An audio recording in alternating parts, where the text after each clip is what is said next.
ಎಲ್ರಿಗೂ ನಮಸ್ಕಾರ. ನಾನು ನಂದಿನಿ ಮಂಜುನಾಥ್. ಫ್ರೆಂಡ್ಸ್, ನನ್ನ ಚಾನಲ್ನ ದಯವಿಟ್ಟು ಸಬ್ಸ್ಕ್ರೈಬ್ ಮಾಡಿ. ನಾನು ಹೊಸ ಚಾನಲ್ ಓಪನ್ ಮಾಡಿದ್ದೀನಿ. ಇವತ್ತು ನಾನು ಸಿಂಪಲ್ಲಾಗಿ ತುಂಬ ಪರ್ಫೆಕ್ಟಾಗಿ ಇಷ್ಟಪಡುವಂತಹ ಮಂಡಕ್ಕಿ ಅಥವಾ ಚುರುಮುರಿನ ಮಾಡಿದ್ದೀನಿ. ಅದು ಹಸಿ ಚುರುಮುರಿ. ಈ ರೆಸಿಪಿನ ಹೇಗೆ ಮಾಡೋದು ಅಂತ ನೋಡೋಣ ಬನ್ನಿ. ಮೊದಲಿಗೆ ಒಂದು ಪಾತ್ರೆ ತೊಗೊಂಡು ಅದಕ್ಕೆ ನಾನು ಒಂದು 2 ಲೀಟ್ರಷ್ಟು ಪುರಿ ತೊಗೊಂಡಿದ್ದೀನಿ. ಇದಕ್ಕೆ ಮೀಡಿಯಮ್ ಸೈಜಿನ 2 ಈರುಳ್ಳಿನ ಹಾಕ್ಕೊತಿದ್ದೀನಿ. ಆದಷ್ಟು ಸಣ್ಣದಾಗಿ ಕಟ್ ಮಾಡ್ಕೊಳ್ಳಿ.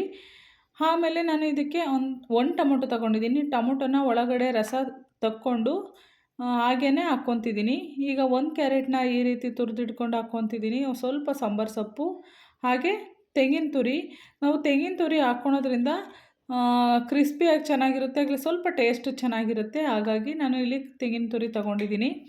ಇದಕ್ಕೆ ನಾನು ಫ್ರೈ ಮಾಡ್ಕೊಂಡಿರೋ ಅಂತಹ ಕಡಲೆ ಬೀಜನ ಹಾಕ್ಕೊತಿದ್ದೀನಿ. ನಾನು ಮೊದಲೇ ಫ್ರೈ ಮಾಡಿ ಎತ್ತಿಟ್ಕೊಂಡಿದ್ದೆ.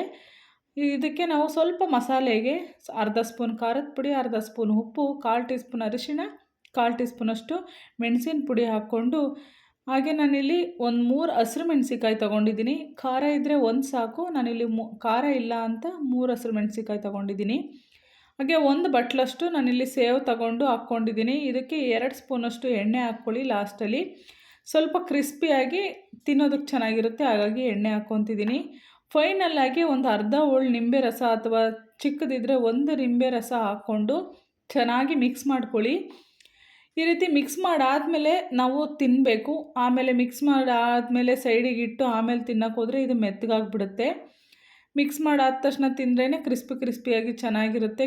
ಟೀ ಕಾಫಿ ಜೊತೆಗೆ ಕಾಂಬಿನೇಷನ್ ಪರ್ಫೆಕ್ಟ್ ಅಂತ ಹೇಳ್ಬೋದು. ಅಷ್ಟು ರುಚಿಯಾಗೂ ಇರುತ್ತೆ, ಮತ್ತೆ ಮತ್ತೆ ಮಾಡ್ಕೊಂಡು ತಿನ್ನೋ ರೀತಿ ಇರುತ್ತೆ. ಯಾರೆಲ್ಲ ನನ್ನ ಚಾನಲ್ನ ನೋಡಿದ್ರು ದಯವಿಟ್ಟು ಸಬ್ಸ್ಕ್ರೈಬ್ ಮಾಡಿ, ಲೈಕ್ ಮಾಡಿ, ಶೇರ್ ಮಾಡಿ. ನನ್ನ